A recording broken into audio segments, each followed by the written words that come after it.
ಅಂತಂತ ಅವರು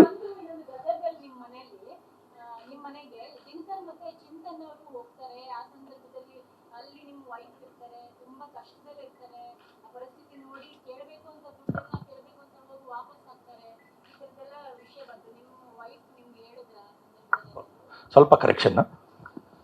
ಗದಗಲ್ಲ ಅವ್ರು ಹೋಗಿದ್ದು ಹೊಸಪೇಟೆಗೆ, ನಮ್ಮ ಮಿಸಸ್ ಇದ್ದದ್ದು ಹೊಸಪೇಟೆಯಲ್ಲಿ, ಅದು ಸಣ್ಣ ಕರೆಕ್ಷನ್. ಗದಗಲ್ಲ, ನನ್ನ ಸ್ವಂತೂರು ಗದಗ. ನನ್ನ ಹೆಂಡತಿನ ಬಿಟ್ಟು ಹೋಗಿದ್ದು ಅವ್ರ ತವ್ರ ಮನೆಯಲ್ಲಿ ಹೊಸಪೇಟೆ. ಅವ್ರ ತವ್ರ ಮನೆ ಒಂದು ಹುಲಿಗೆಮ್ಮ ದೇವಸ್ಥಾನ ಅಂತ ಇದೆ ಹೊಸಪೇಟೆ ಹತ್ರ.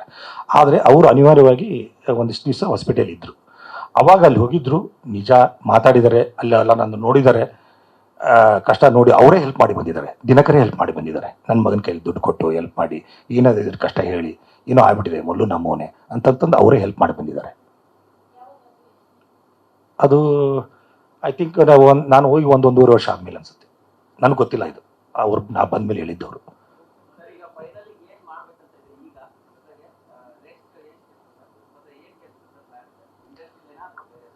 ಇಲ್ಲ ಸರ್, ನನ್ನ ಹತ್ರ ಸರ್ ನಾನು ನಿಮ್ಗೆ ಮುಂಚೆನೇ ಹೇಳಿದೆ, ಇವತ್ತು ಹೇಳಿದ್ದೀನಿ, ನಾನು ₹1 ದುಡ್ಡು ತೊಗೊಂಡೋಗಿಲ್ಲ. ಬರಿಗೈಲಿದ್ದೀನಿ.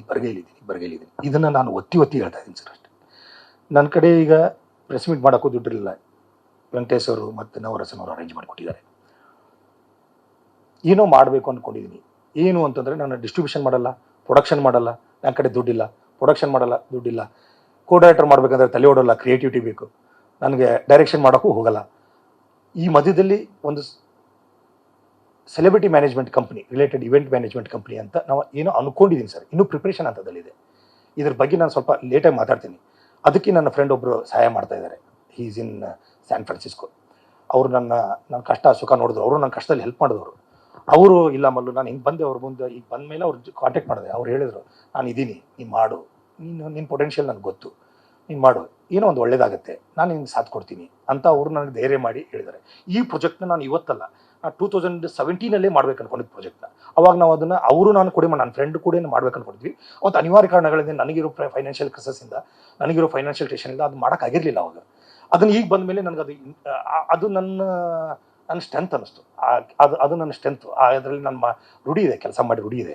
ಫಿಲ್ಮ್ ರಿಲೇಟೆಡ್ ಕೆಲಸನೇ ಅದು, celebrity management. It's a private collaboration network with celebrities and ಎಲ್ಲೆಲ್ಲಿ ಮೀಡಿಯಾಗೆ ಯಾರ್ಯಾರಿಗೆ ಅವಶ್ಯಕತೆ ಇರುತ್ತೆ, ಎಲ್ಲೆಲ್ಲಿ ನೀಡಿರುತ್ತೆ ಅಲ್ಲೆಲ್ಲಿ ಸೆಲೆಬ್ರಿಟಿನ ಕಳಿಸ್ಕೊಡುವಂಥ ಒಂದು ಪ್ರೈವೇಟ್ ಪ್ಲ್ಯಾಟ್ಫಾರ್ಮ್.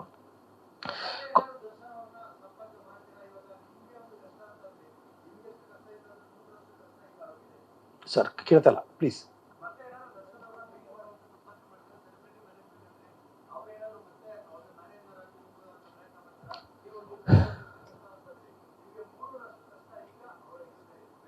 ನಿಜ, ನಾನು ಒಂದೇ ಒಂದು ದೇವ್ರ ಹತ್ರ ನಿಮ್ಮ ಮೂಲಕ ಬೇಡ್ಕೊಳೋದು ಅಷ್ಟೇ. ದರ್ಶನ್ ಸರ್ ಆದಷ್ಟು ಬೇಗ ನಿರಪರಾಧಿ ಅಂದ್ಕೊಂಡು ಹೊರಗೆ ಬರಲಿ ಅನ್ನೋದು ಅಷ್ಟೇ ಬೇಡ್ಕೊತೀನಿ, ಹೆಚ್ಚಿಗೆ ಏನಿಲ್ಲ. ಅವ್ರನ್ನ ಭಾಳ ಚೆನ್ನಾಗಿ ನೋಡ್ಕೊಂಡಿದ್ದಾರೆ. ಅವ್ರು ಕರೆದು ನಾನು ಹೋಗ್ತೀನಿ, ಕೆಲಸಕ್ಕಂತ ಹೋಗ್ತೀನಿ. ಆದರೆ ನಾನೀಗ ಅಂದ್ಕೊಂಡಿರೋ ಪ್ರಾಜೆಕ್ಟು ಸ್ಟಾರ್ ಬ್ರಿಡ್ಜ್ ಅಂತ ಅದರ ಹೆಸರು. ಅದನ್ನು ನಾನು ಅದ್ರ ಕಡೆ ಫೋಕಸ್ ಮಾಡ್ತಾ ಇದ್ದೀನಿ. ಅವ್ರು ಬಂದ ಮೇಲೆ ಕರೆದ್ರೆ ನಾನು ಅವ್ರಿಗೆ ಫುಲ್ ಟೈಮ್ ಆಗಿ ಮಾಡೋಕ್ಕಾಗಲ್ಲ, ಪಾರ್ಟ್ ಟೈಮ್ ಆಗಿದ್ರು ಮಾಡ್ತೀನಿ. ಅವ್ರು ಕರೆದ್ರೆ ನಾನು ಗ್ಯಾರಂಟಿ ಹೋಗ್ತೀನಿ. ಅವ್ರಿಗಿಲ್ಲ ಅನ್ನೋಕ್ಕಾಗಲ್ಲ. ನಾನು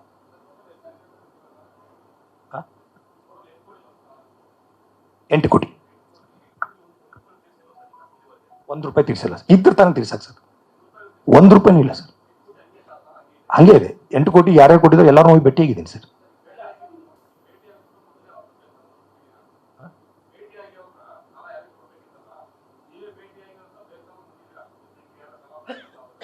ಇಲ್ಲ, ಬೇಲಿಗೆ ಅದಕ್ಕೆ ಸಂಬಂಧ ಇಲ್ಲ ರೀ. ಅವ್ರು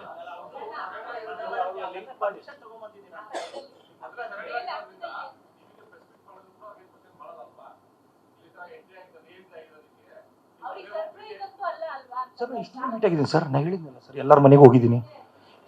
ನಾನು ದುಡ್ಡು ಕೊಟ್ಟರು ಇಷ್ಟರ ಮನೆಗೆ ಹೋಗಿದ್ದೀನಿ ಸರ್. ಅವ್ರ ಮನೆಗೆ ಹೋಗಿ ಕೂತಿ 2 ತಾಸು ಮಾತಾಡಿದ್ದೀನಿ ಸರ್. ಈ ಕತೆ ನಾನು ನಿಮ್ಗೆ ಇಷ್ಟರಿಗೂ ಸೇರಿ ಒಮ್ಮೆ ಹೇಳಿದ್ದೀನಿ ಸರ್. ಅವ್ರಿಗೆಲ್ಲರಿಗೂ ಒಬ್ಬೊಬ್ಬರಿಗೆ ಒಂದೊಂದ್ಸಲ ಹೇಳಿದ್ದೀನಿ ಸರ್.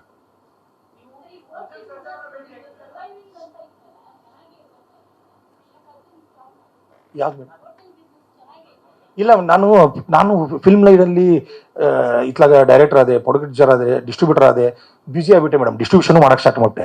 ಆ ಟೈಮಲ್ಲಿ ಏನ್ಬಿಡ್ತು, ನಾನು ಮತ್ತು ದರ್ಶನ ಮ್ಯಾನೇಜರ್ ಆಗಿಬಿಟ್ಟೆ. ಫುಲ್ಲು ಪ್ಲೆಜ್ ಇದ್ದಿದ್ದರಿಂದ ನಾನು ನನಗೆ ಬೇಕಾಗಿರೋ ಫ್ರೆಂಡ್ಗೆ ಅದನ್ನು ಹಚ್ಕೊಟ್ಟೆ.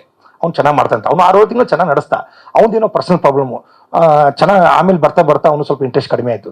ಅದೇನೇನೋ ಅಷ್ಟೊತ್ತಿಗೆ ನಾವು ಮಾಡಿದ್ದು ವಿಜಯನಗರದಲ್ಲಿ ಮಾಡಿದ್ದು, ಅಲ್ಲಿ ಒಂದು 4-5 ಹೋಟೆಲ್ ಓಪನ್ ಆಗಿಬಿಟ್ಟು ಅಷ್ಟೊತ್ತಿಗೆ ನಮ್ಮದು ಕಡಿಮೆ ನಡೀತಾ ಇತ್ತು. ಅವನು ಮಾಡೋಕ್ಕಾಗ್ತಿರ್ಲಿಲ್ಲ. ನಾನು ಹೋಗಿ ವಾಪಸ್ ಅದನ್ನು ರೀಟೇಕ್ ಮಾಡ್ಕೊಂಡು ಪರಿಸ್ಥಿತಿ ಒಳಗಿರಲಿಲ್ಲ. ನನ್ನ ಪೊಸಿಷನ್ನೇ ಬೇರೆ ಆಗಿತ್ತು.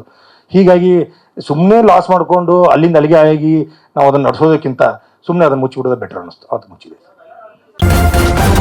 ನ್ಯೂಸ್ ಫಸ್ಟ್, ನಿರ್ಭೀತಿಯಿಂದ ನಿಮ್ಮ ಪರವಾಗಿ.